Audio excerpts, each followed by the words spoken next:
Well, welcome in subscribers, welcome in new viewers. How you doing? I'm Ion Prime. Thank you so much for joining me today, and got a couple of actually got several good stories to take a look at today, including two new old games coming out and Xbox Lego Collab. We'll talk about that in this video, and at the end, continuing a deluxe edition week, going over a deluxe edition for Teenage Mutant Ninja Turtles: Shredder's Revenge. Got this through limited run games. Really cool deluxe edition here. We'll go over that later on in this video. But first up, we're going to talk about Metal Gear Solid Master Collection 2. It's coming out next week. On the Switch version, though, you're actually going to be missing a very small piece of the game. Now, when you paused Metal Gear Solid 4, some of the scenes would have a PlayStation 3 there in that particular scene. Obviously made sense. The game was only on PlayStation 3. Well, for the Nintendo Switch version, that PlayStation 3 is not going to be in there. Yeah, it's going to be replaced with Gaku dolls. So, yeah, it also brings up the question because there is a particular line in there, I believe it's from Otacon, where he talks about on the PlayStation, Metal Gear Solid on the PlayStation 1, where you have to switch the disc out. And is that line going to stay in the Switch version as well? So obviously a couple of PlayStation references. I guess Nintendo does not want it on there. The weird thing about this particular PlayStation 3 pause scene is that it's going to still be in the PC version and it's still going to be on the Xbox version. So it's just the Nintendo Switch version that will not have that PlayStation 3 in the pause menu. So ought to be interesting. I loved Metal Gear Solid 4. Fantastic game. I wasn't too fond of the whole old Snake routine in that game, but it's fine. That last battle, though, was just absolutely epic. And it's releasing next Thursday. I cannot wait. Cannot wait to get to sit down and replay Metal Gear Solid 4. It's so good. All right, so for the next couple of stories, going to talk about a couple of games that you nor I have probably never ever played, probably never even heard of these games. First up is Ninja Baseball League Man Bases Loaded. Now, I had never heard of this game. Apparently, it was in arcades. It's an arcade beat 'em up. It's from the same studio, Ireme, that made R-Type. And you control a robot. He's also a baseball player, and you're going after the stolen golden baseball statue from the Baseball Hall of Fame. So, yeah, it sounds like a pretty cut and dry story there. The game does look a lot of fun, though, after watching the video for it. It's getting a physical version for PlayStation 5 in Japan. There's no word on if that physical version will come to the U.S. or if it's going to anywhere else in the world outside of Japan as a physical version.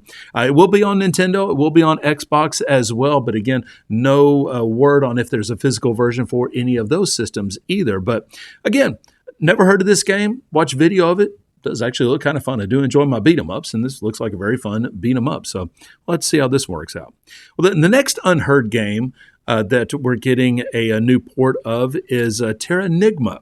Now, this is a 16-bit era RPG. It was developed by Square Enix. Now, it was released in Japan, but was never released in the United States. A big reason for that is that Square closed their U.S. studio right about that time, so they could not do a proper translation of the game. Well, it looks like we're finally getting that translation. Clear River Games apparently is the studio that's distributing this game, and it's expected to release on all platforms, which is pretty cool. Again, no word on if there's a physical version of this, but there's only a teaser video up right now, but there will be a full release video coming up on Monday talking about this game. I do love that era of RPG, so I'm going to be keeping a close eye on this.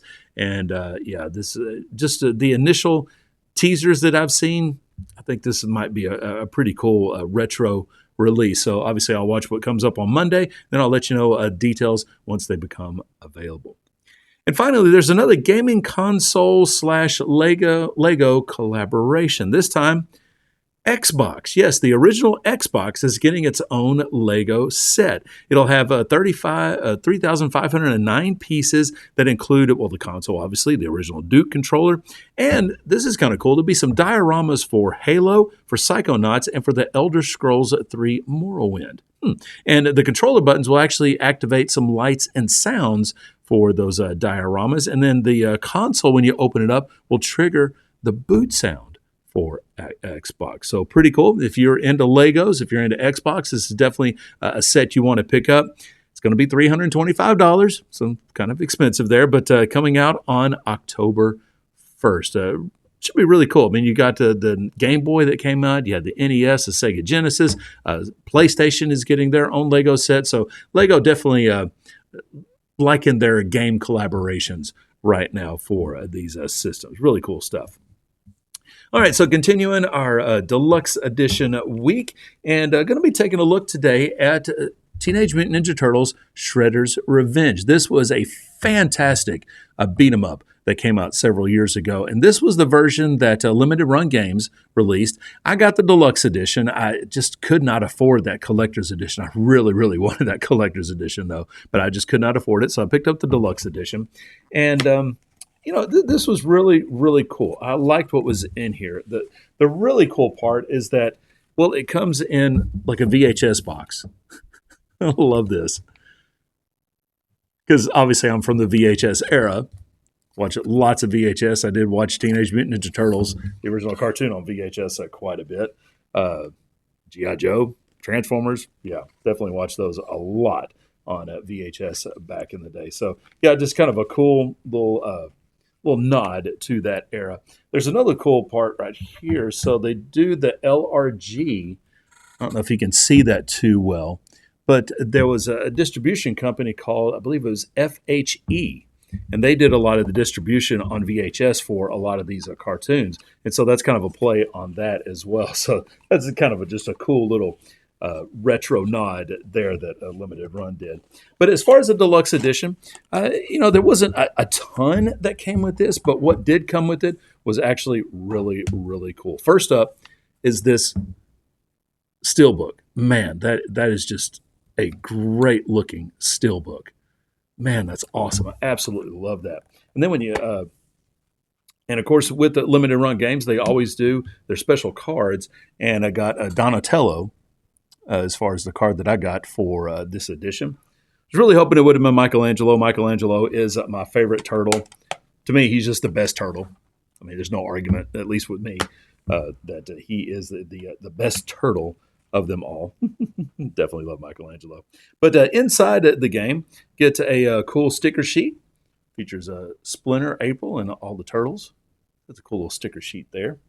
And then you also get just a neat little mini art book that came with this, which, you know how I love my art books. I mean, this was really, really neat to have to come with the game. Sorry, I gotta look at this. Yeah, this is just so neat to get to look at. Love it. Just some almost like cartoon stills in here as well. But yeah, really cool stuff there. And then as far as the cover art, this does have reverse cover art. So you got this version here. And then if you flip it over, got this as well. So that's really neat.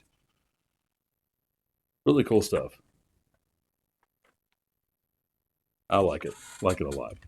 But yeah, that is the deluxe edition for Teenage Mutant Ninja Turtles, Shredder's Revenge. An excellent, excellent beat 'em up. If you have not had the chance to play it, I kind of need to go back and play it again. I know there was some DLC that came with it, which I did get the DLC and played through a lot of that. That DLC was a lot of fun. But I know there's a lot of achievements, a lot of trophies that I need to take a look at. Some of those were a little more difficult, though, because I know some were like, don't take any hits throughout the level. And I when I see those type of achievements, I don't like that, because I don't know. I'm not a perfect player, and that tells you to be a perfect player.